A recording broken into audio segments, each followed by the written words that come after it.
లేవియాకాండము 22వ అధ్యాయము.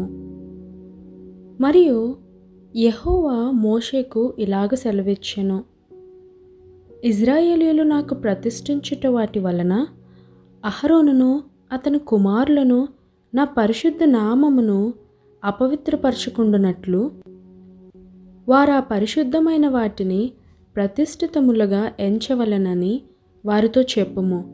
నేను యెహోవాను.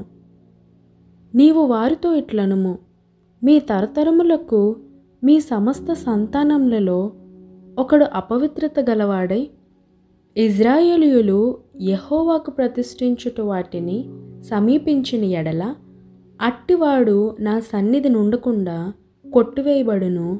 నేను యెహోవాను. అహరోను సంతానములో ఒకనికి కుష్ఠైనను స్రావమైనను కలిగిన ఎడల అట్టివాడు పవిత్రత పొందు వరకు ప్రతిష్ఠితమైన వాటిలో దేనిని తినకూడదు. శవము వలని అపవిత్రత గల దేనినైనను ముట్టువాడును, స్ఖలిత వీర్యుడును,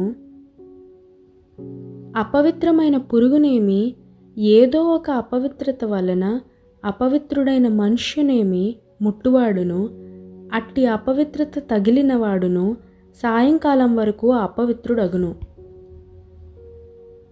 అతడు నీళ్లతో తన దేహమును కడుగుకొని వరకు ప్రతిష్ఠితమైన వాటిని తినకూడదు.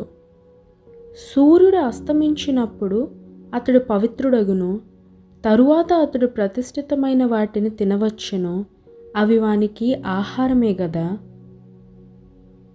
అతడు కాలేబరమునైనను చీల్చబడిన దానినైనను తిని దాని వలన అపవిత్రపరచుకొనకూడదు. నేను యెహోవాను.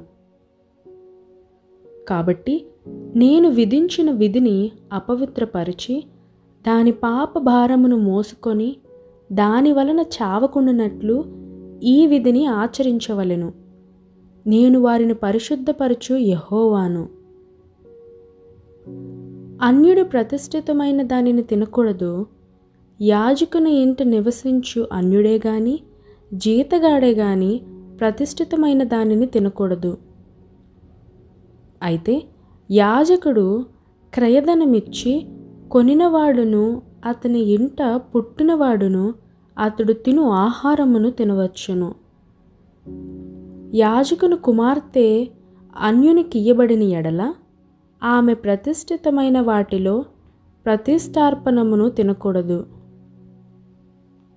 యాజకుని కుమార్తెలలో విధవరాలే కాని విడనాడబడినదే గాని సంతానము లేని ఎడల ఆమె తన బాల్యమందువలే తన తండ్రి ఇంటికి తిరిగి చేరి తన తండ్రి ఆహారమును తినవచ్చును గాని అన్యుడెవడునూ దాని తినకూడదు. ఒకడు పొరబాటున ప్రతిష్ఠితమైన దానిని తినిన ఎడల వాడు ఆ ప్రతిష్ఠితమైన దానిలో 5వ వంతు కలిపి దానితో యాజకునికి ఇయ్యవలెను. ఇజ్రాయేలీయులు ప్రతిష్ఠితమైన వాటిని తినుట వలన అపరాధమును భరింపకుండునట్లు తాము యెహోవాకు ప్రతిష్ఠించు పరిశుద్ధ ద్రవ్యములను అపవిత్రపరచకూడదు. నేను వాటిని పరిశుద్ధపరచు యెహోవానని చెప్పుము. మరియు యెహోవా మోషేకు ఇలాగ సెలవిచ్చెను, నీవు అహరోనుతోనూ అతని కుమారులతోనూ ఇజ్రాయేలులందరితోనూ ఇట్లు చెప్పుము. ఇజ్రాయేలీయుల ఇంటి వారిలోనే గాని ఇజ్రాయేలులో నివసించు పరదేశులలోనే గాని ఎవడు యెహోవాకు దహనబలిగా స్వేచ్ఛార్పణములనైనను మ్రొక్కుబలునైనను అర్పించునో వాడు అంగీకరింపబడినట్లు గోవులలో నుండి అయినను గొర్రె మేకలలో నుండి అయినను దోషము లేని మగదానిని అర్పింపవలెను.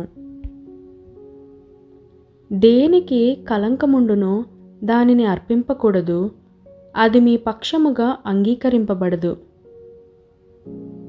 ఒకడు మ్రొక్కుబడిని చెల్లించుటకే గాని స్వేచ్ఛార్పణము అర్పించుటకే గాని సమాధాన బలిరూపముగా గోవునైనను గొర్రెనైనను మేకనైనను యెహోవాకు తెచ్చినప్పుడు అది అంగీకరింపబడినట్లు దోషము లేనిదై ఉండవలెను, దానిలో కలంకమేదియు నుండకూడదు. గ్రుడ్డిదేమి, కుంటిదేమి, కొరతగలదేమి, గడ్డగలదేమి, గజ్జి రోగము గలదేమి, చిరుగుడు గలదేమి, అట్టి వాటిని యెహోవాకు అర్పింపకూడదు. వాటిలో దేనిని బలిపీఠము మీద యెహోవాకు హోమము చేయకూడదు.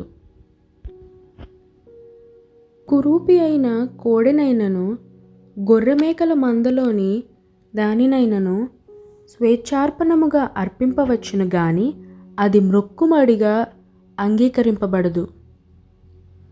విత్తులు నులిపిన దానినే గాని, విరిగిన దానినే గాని, చితికిన దానినే గాని, కోయబడిన దానినే గాని యెహోవాకు అర్పింపకూడదు.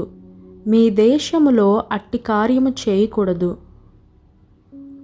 పరదేశి చేతి నుండి అట్టి వాటిలో దేనిని తీసుకొని మీ దేవునికి ఆహారముగా అర్పింపకూడదు.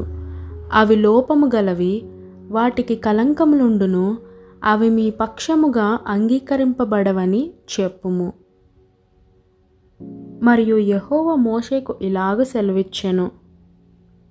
దూడయే గాని, గొర్రెపిల్లయే గాని, మేకపిల్లయే గాని పుట్టినప్పుడు అది 7 దినములు దాని తల్లితో నుండవలెను. 8వ నాడు మొదలుకొని అది యెహోవాకు హోమముగా అంగీకరింపతగును. అయితే అది ఆవైనను గొర్రెమేకలలోనిదైనను మీరు దాని పిల్లను ఒక్కనాడే వధింపకూడదు. మీరు కృతజ్ఞత బలియగు పశువును వధించినప్పుడు అది మీ కొరకు అంగీకరింపబడినట్లుగా దానిని అర్పింపవలెను. ఆనాడే దాని తినివేయవలెను. మరునాటి వరకు దానిలో కొంచెమైనను మిగిలింపకూడదు. నేను యెహోవాను. మీరు నా ఆజ్ఞలను అనుసరించి వాటి ప్రకారము నడుచుకొనవలెను. నేను యెహోవాను. నా పరిశుద్ధ నామమును అపవిత్రపరచకూడదు. నేను ఇజ్రాయేలులో నన్ను పరిశుద్ధునిగా చేసుకొందును. నేను మిమ్మును పరిశుద్ధపరచు యెహోవాను. నేను మీకు దేవుడనై ఉండునట్లు ఐగుప్తు దేశములో నుండి మిమ్మును రప్పించిన యెహోవానని చెప్పుము.